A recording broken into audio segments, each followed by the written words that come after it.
Today, we look at the top 10 best footballers of all time. Number 10. George Best. Best's extraordinary natural talent not only made him one of the most iconic and entertaining players there has been, but the finest from the British Isles. If I'd been ugly, he once said, you'd never have heard of P. Although that may be a stretch, it was an acknowledgement that, for all of his ability, his womanizing stopped him from achieving even more. United's top scorer in the league for 5 successive campaigns, he netted a record double hat-trick at Northampton in the FA Cup in 1970, but the team declined around him as off-field distractions began to take their toll on Best himself.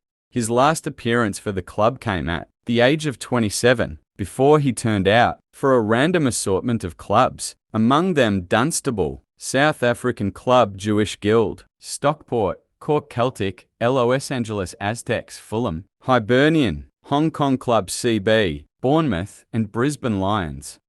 Number 9. Ronaldo Nazario. The bald-headed, gap-toothed kid's place in the pantheon of modern greats is now secure. He won his first FIFA World Player of the Year award at the tender age of 20 in 1996, went on to become the second footballer to be honoured 3 times, claimed the Ballon d'Or twice, and became the World Cups. Has there ever been a more impressive debut season for a club anywhere in the world than a 9 managed in Barcelona? The Brazilian scored 47 goals in 51 matches as the Catalans won the Copa del Rey and UEFA Cup Winners' Cup, and narrowly missed out on La Liga, but Barra couldn't hang on to him for long. Yet the last chapter infamously didn't go as planned. He suffered a fit before the final against France and failed to perform after he was eventually named in the starting lineup as Brazil lost 3-0 to the hosts. He later signed for Real Madrid and showed tantalizing glimpses of his best form as on. 8. Alfredo Di Stefano. The blonde arrow may not have boasted the natural gifts of players like George Best or Diego Maradona, but Charlton and Franz Beckenbauer, among others, have both stated that Di Stefano was probably the best all-round player to grace football. Real Madrid fought tooth and nail with bitter rivals Barcelona for his signature. In the midst of an acrimonious battle between the giants, the Spanish Football Federation suggested both clubs share the player, but controversially awarded Madrid the first bite at him. Barcelona officials claimed that Francoist influence was the root cause of the federation's decision, but were later persuaded to sell their rights to the player anyway. Throughout the next 11 campaigns, Di Stefano won 8 Spanish titles, plundered 218 goals in 282 matches, and won 5 consecutive European Cups. Naturally, he scored in all 5 finals. On the final day of the league season in 1958-59, with both players level on goals scored, Ferenc Puskás passed to his teammate rather than score himself. Nonetheless, the Hungarian said of him, Di Stefano is the best there has been or is ever likely to be.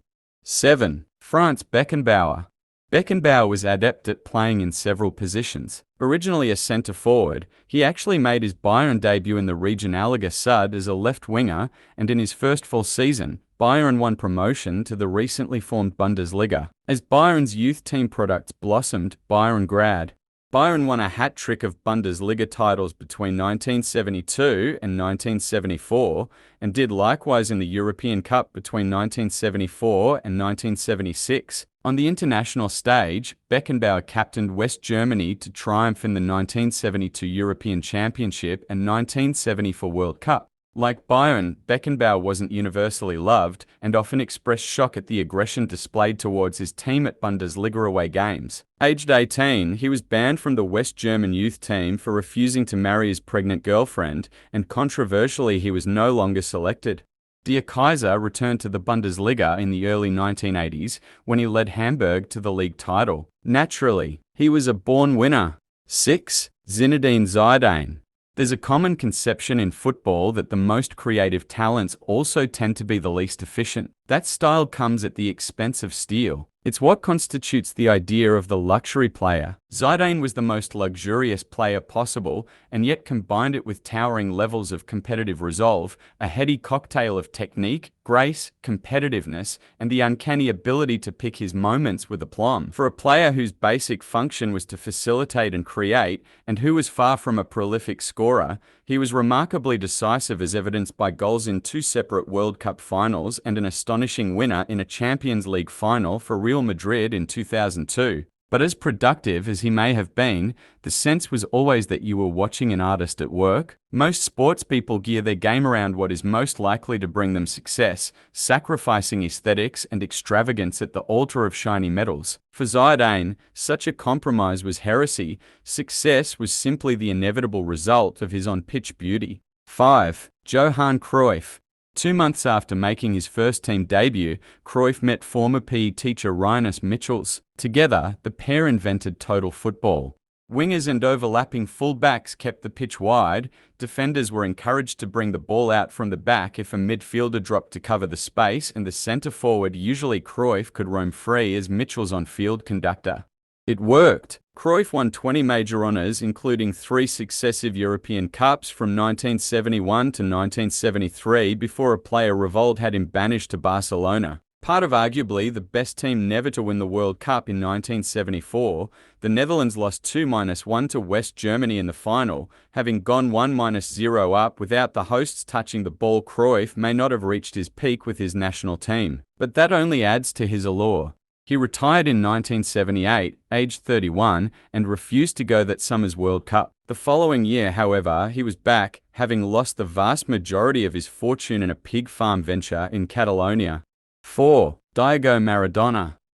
Just 5 feet 5 tall, El Pibe de Oro's dribbling skills enthralled a generation from the moment he made his Argentinos Juniors debut as a 15-year-old and nutmegged an opponent with his first touch. He scored 116 goals in 166 games, then joined Boca, winning the league title after a solo goal against rivals River Plate. Barcelona paid £5 million a year later. Within months, he'd taken Real Madrid apart at the Bernabeu before injury and illness struck him down. He moved to Napoli for £6.9 million in 1984, the first player transferred for a world record fee on 2 separate occasions. There came his finest days, inspiring his new club to the only 2 league titles of their history after World Cup glory in Mexico. He captained Argentina to another final in 1990. Yes, he never won the European Cup or progressed beyond even the last 16. But Maradona was about so much more than mere trophies. 3. Pele.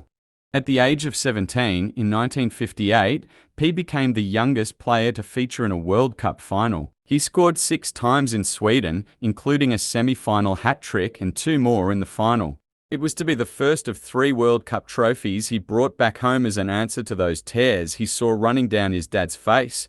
His contribution in 1962 was minimised by injury, while the persistent fouling of him in 1966 made him swear that it would be his last World Cup. He didn't stick to it. He was convinced into returning for a 4th tournament in 1970 and became part of one of the best attacks ever compiled.